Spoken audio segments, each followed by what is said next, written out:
And welcome back. Here is our spoiler review. Yes. For Glass. For Glass. Once again. Now, I think, go ahead. I was going to say, once again, I'm still in costume. He's still in costume. I'm still in costume. And I'm still in talk mode, so let's get to it. We're going to break down the plot first, and then we're going to talk about, little trivias that we know about the film, and then just end it with a rating. What do you think? Yeah, let's do that. Sounds good. All right, so let's start from the beginning. The movie starts with what? It starts off with David Dunn finally, doing what he was meant to do. He's in home security, and then he's out being, they call him the overseer. The overseer, yeah. He's knocking dudes against walls. He's smashing dudes up. He's a YouTube phenomenon. I thought he was going to be called security, just because that's what was on his poncho. Yeah, that would have made sense. Or the guard. The guard, yeah, something lame. But instead, they gave him the overseer. The overseer. And what I liked about his character is that they still incorporated the actor who played his son. Yes. The original. Yeah. So I really like that. He's still a pretty good actor. I like the fact that, that the two of them were working together. Yeah. Like father and son. They're working like sort of like Oracle and Batman, their bat cave is basically done security. Yeah. Where it's like nobody's gonna go back there. His son's finding the crimes, and the dad goes out on his walks and tries to solve these crimes. And then this doesn't take this takes I don't know, maybe a couple of weeks or maybe a month away from Split. Like they don't give a clear I would say that's time. A good gap. Yeah, good time gap, good month. But it's maybe about a good enough month. that he's had his fun while he's been out, of the zoo. Yeah. From Split. And so the Beast or the Horde is out, still doing the same thing as he did in Split. But then finally David Dunn catches on, and so the two of them have a confrontation. Yes. Which was actually not bad. I know it's not going to be an action movie, but for what they were able to do, it was pretty entertaining. I mean, you knew it had to be their first confrontation. Yeah. So you knew it had to be small, sort of like in Avengers where Captain America and Thor and Iron Man were fighting in the woods for the first time. It was supposed to be big enough that we demonstrate their powers, but not enough that they destroy each other. Exactly. So we got to see, the Beast climb up on walls and the ceiling, and we got to see them break pillars and get to see them throw a table at each other. The table, that was awesome. Kind of remind me of the old Godzilla movies where it's like they throw stuff at each other like a catch and I throw it back at you. I thought he killed one of those cheerleaders running because he just chucked the table I thought so too, but turns out no, she didn't die. Nah, she didn't die. She's tough. Yeah. She's the base of the pyramid. That's why she survived, I think. But so then we move on to what? They get captured afterwards. That happened really quickly. I was surprised at that. Yeah, after they fought, they get captured, and then Sarah Paulson introduces her character. Yeah, they get taken to the basically the psychiatric Arkham Asylum. Ward. Yeah, pretty much. Yeah, I never thought of it that way. That's it was called Ravenhill or Ravenclaw. Yeah, Ravenhill. Was Ravenclaw from Harry Potter? Yeah. Yeah. So it wasn't Ravenclaw, but Ravenhill. They basically experiment on these three. They don't experiment on them. They lock them up. They try to rehabilitate them to show them you're not superhuman, you're just ordinary, and you've been building up this fantasy inside your head. I actually really enjoyed that scene because a lot of people, you're probably wondering, are they really special ability people? Yeah. Do they really have superpowers, or are they just imagining it? Is it all in their head? Because the human body can do a lot of extreme things under extreme circumstances. A mom can lift her car off of her child with adrenaline just surging through her, Yeah. So everything that they demonstrated up until this point in both movies, before Glass and then in Glass, this doctor was able to just downplay everything. It makes you wonder, it starts making you think that is the upcoming twist going to be, it turns out none of it really happened, and it just was... Turns out they were dead the whole time. It turns out maybe they were dead the whole time. Maybe this takes place with Sixth Sense and Signs. They're werewolf water monsters. That could have been the twist. I never watched Lady in the Water, and I don't plan to. Don't. But you'd think that's gonna be the twist where it's so they were never superhuman, and then maybe everybody was just crazy the entire time. Yeah, and I honestly thought that for a second too. I was worried, what if it's all in their head? What if they're just, because everything that she said that negated every power they had, there was an excuse for it. I bent the iron bars. What about the bars from Split? Those were old bars from the 1800s. And then I took a wrench and I just laid down and I bent the bar. And then the shotgun or the shotgun shells were watered down. Ricocheted off of the walls and stuff. And you watched a bunch of mountain climbing videos, didn't you? Yeah. Well, they can climb up wall faces with their bare hands. It was actually kind of an obsession at some point on your computer. So it's a lot of stuff kind of clicked. And so the entire time you're watching, you're trying to think to yourself, like, how is it that in the previous movies that it could have been realistically done? Yeah, what logic could they have maybe fallen into to make them do all these extreme feats? Yeah. And then it started bleeding into their side characters, Elijah's mother, Bruce Willis's son, to the point where like they started questioning themselves, like, are these people special? Yeah. That we've been treating special for so long. And then does Dunn escape first? No. No. It's Elijah who escapes. Elijah escapes. So Elijah pretends like he's comatose for years at this point. It's what, 10 years? Yeah. It's been 19 years. 19 it's been 19 years since Unbreakable. So he's been in that hospital, I assume, for 19 years. Yeah. Comatose. They just been feeding him pills, treating him like the chief from One Flew Over the Cuckoo's Nest. Yeah. And then he finally snaps out of it. But what snaps him out of it? It's not that he snapped out, it's that he had been putting his medication away for a very long time. So he was always aware. But how did he become aware that these two were in the hospital? I forget that part. For that, it was because when his one of the nurses comes up to him, he's like, "Hey, you have 2 new friends." Oh, and that's right. And then, like, when he was getting out at night, he was looking through, like, he knew how to dismantle, like, the surgery machine the laser machine that we're gonna put him under. Like, he knew how to dismantle that. So he had to have, like, looked through the files, like, 2 new friends. Probably at night he went out and was like, "Oh, so this is who I'm." Yeah. This is who we So have. I mean, he was comatose for 20 years, and they basically tell him he's got 2 new friends.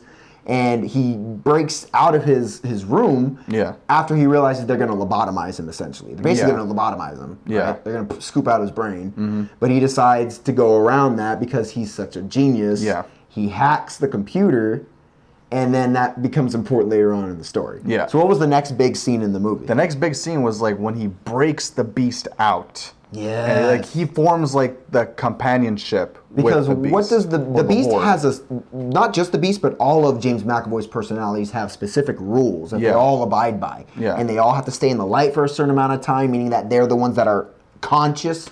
And when it gets to the beast, like, that's when it changes. And, like, with Elijah, he shows that he has an understanding. He shows, like, I'm not here to judge you. I'm not here to hurt you. I want to befriend you. Like, we're one and the same. And you'd think with all the other people that he's killed, that he's just going to snap Elijah like a twig. But one of the most important rules that the beast follows is he does not hurt people who are pure. Yeah. And if you're hurt or damaged or scarred, then you're pure. And Mr. Glass has known nothing but pain his whole life. 94 breaks. He's basically the Palpatine to the Split's Darth Vader. Yeah. At this point, he decides, I'm going to use the beast to lure the best out of Bruce Willis's character. Yeah. Dennis Duggan? No, David Dunn. David Dunn. God damn it. His whole goal was to get them to have an epic battle royale to show the world that superhumans exist. Yes. Because for Elijah, he wasn't trying to rule the world. He wasn't trying to, be full-on diabolical. He just wanted to prove that he mattered. Yeah, exactly. That's all it was. He wanted to prove that he wasn't a mistake. Now let's get to the final showdown. Let's get to the epic climax. Yeah. Which is funny because throughout the film, I found it very interesting that they were able to not just point at all the superhero films, but the tropes of comic books. Yeah. They made it very meta in that way, saying like, this is the part where, like, now that we've talked and we've had this discussion, this dialogue, now the superhero is going to do this, and we have to do this. And like, they were able to plan all the way to the end. And it was all build-up. That's what it was doing. Yeah. It was all a build-up. And at the climax, you see David Dunn fight against the Horde or the Beast. The Beast. And, like, they handled it. They tried doing it to where it was both entertaining but grounded as possible. Because, I mean, they can't be, like, throwing cars at each other. They can't have a 20-minute action sequence like in Avengers. Yeah. They have to make it super small because it's between 2 human beings. At the end of the day, 2 people. Yeah. So, I think they did a good job. I think they did. They did. But then the movie comes to... Before we get to that, let's talk about the special effects, the practical effects, because I know you were a huge fan of the practical effects. Okay, so definitely one thing to touch upon is that when I first saw the trailer, one thing that was just like exciting me right off the bat was it was practical. Like, maybe there was like, I know there was like some moments of CG. Yeah, you can see it, but like it wasn't too much. Yeah, but like the overall like action in the movie was handled practically. Yeah, when a door got hit, it got hit. Yeah. You know, like when something got broke, it broke. Yeah. And I will say that like my favorite shot from the trailer was not in the movie. It was when the Beast grabs David and then hurls him like at the water, like the water tank. They took that out of the movie. Oh, see, they kept my favorite scene, which was when the cops are in the car and the camera's in the car, and you just see McAvoy lift the car from the side, just the things on his neck, man. Whoo, that gave me chills. But like for what they were able to accomplish, it was well done. I think so. Like like I said, it wasn't meant to be over the top, but it was meant to be entertaining and grounded. Exactly. That's what they were now going for. let's get into the problems. The movie came to a screeching halt during the last 10 minutes. For you. For me, yeah. Personally, I actually enjoyed the twist. The first twist being that they are, in fact, superpowers. The second twist being that Kevin Wendell Crumb, a.k.a. the Horde, his dad was actually on the same train as Bruce Willis in Unbreakable. And I didn't appreciate that twist, but the third twist. You like the third twist? I loved the third twist. And I'll tell you why. Okay. Now, let's explain to the people what that twist was. The third twist was they all were targets, essentially. Yeah. There's a group that's made of God knows how many people, for God knows how long. There's a secret society. Yes. That basically assassinates and kills people with special abilities. Yeah. Now that threw me off completely. I'm gonna be honest. Yeah, that right there, like it did. I thought it was a cool idea because I especially like the whole, like the whole. They're trying to keep balance in the universe, and it's just not fair that they have abilities and we don't. Like I can see humans being really spiteful and petty like that. And like it makes a lot of sense because when they bring up earlier in the film when they go, oh yeah, like Superman was never able to fly. He was only able to leap high distance. And so like the whole idea from Elijah was that comic books are a documentation of what people see in real life. And what they feel, what they've seen at one point in time. Yeah. That's crazy. And they even hint at it, like, how come there aren't any more superhumans? How come it's just the three of you? Because they've all been killed off. Killed them all. When Sarah Paulson's giving her like fucking soliloquy to Elijah as he's dying, saying, you were right. You're a god. Take solace in the fact that you were right in all of this. I didn't see that coming. It blew my mind. Yeah. And it harkened me back to Cabin in the Woods. Have you seen Cabin in the Woods? The plot of that being at the end, they're creating these horror scenarios to appease the gods, which is what it seems like what they were doing. Appeasing the gods by killing these special people. Yeah. Which is really sad. Appeasing themselves. Yeah.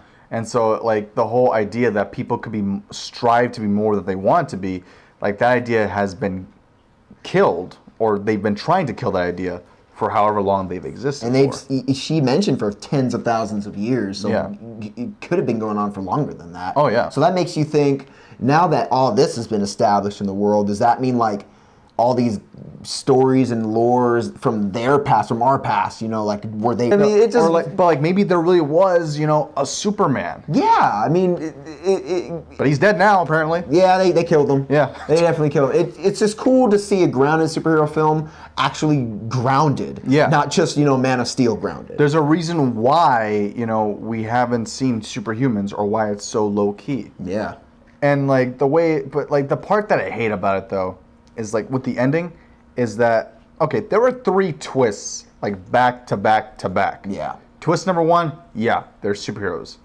Twist number 2, Kevin's dad was on the same train as David. Twist number 3, there's a secret society. No, I take that back. The superpower thing, I take that back. The second twist was the secret society. Right. The third twist was that Elijah had the upper hand and posted or streamed the video. Yeah. They had 3 twists. Calling back to Watchmen, like when Rorschach drops the journal in the news station and you start to understand like this whole story is going to get blown up, and who knows what the repercussions are going to be. We don't know what the repercussions are going to be from this release of footage that there are in fact superheroes. Yeah. You know, now maybe people are going to start committing crime with these superpowers. Maybe there might be a sequel to this. Who knows? But it does make sense at the same time though, because they even say, Sarah Paulson's character even says, when one of you shows up, there's always an opposite, and the two of you end up clashing. It escalates, and it's true though, because that's how it is. That was Elijah's goal from the first film. Yeah. Like, now that I know I exist, there's got to be the opposite of me. Yeah, and that's how it is. Whenever there is a superhero, there is somebody who wants to challenge the hero. Yeah, that's why they say like superheroes always create their own villains. Yeah, you know. I will say that like the ending, I was still slightly disappointed. But you still enjoyed the film. I still enjoyed the film. Don't get me wrong. Like, it was a well-made film, and I would probably watch it again. But the ending did disappoint me just because I feel like for a lot of what the characters went through, some of it on like how they all get like they're all demised by the end, or they're everybody dies at the end pretty much. Yeah. Like, I just feel like it wasn't earned in that manner. Yeah, I mean, they did keep alluding to this tall building that was possibly going to be the showdown. I honestly thought we were going to get to there, but we never did. So, like, that kind of made me feel like, oh, they must have, like, forgot. Yeah. Or they just they ran out of money. Yeah. You know? But, I mean, what would we rate it? I would say it's worth the watch, especially if you're invested in the whole Unbreakable story and want to see it come to a close. I would say it's worth a watch. I agree. I think if you want to see a satisfying conclusion, you'll get it in this film. If you're, again, expecting a huge, heavy action film, it's not going to happen because you didn't see that in the first two films. And just go in with a fresh perspective, knowing, like, this is a superhero film. It is a superhero film, but it's not a superhero film. Told in a different manner. Right. And that's one thing I still have to commend Shyamalan for doing, though, is that he did take the whole concept and just made it different. He, like you said, this was, in a sense, very meta in the representation. Yeah. I mean, I would recommend it. What would you rate it out of 10? Out of 10? I give it a 7.5 out of 10. Wow, I give it a 7.5 too. That's hilarious. Nice. Guys, we hope you enjoyed this, and I look forward to more videos to come in the future, more reviews, and much more content. And make sure you hit that like, subscribe button, and the bell at the bottom.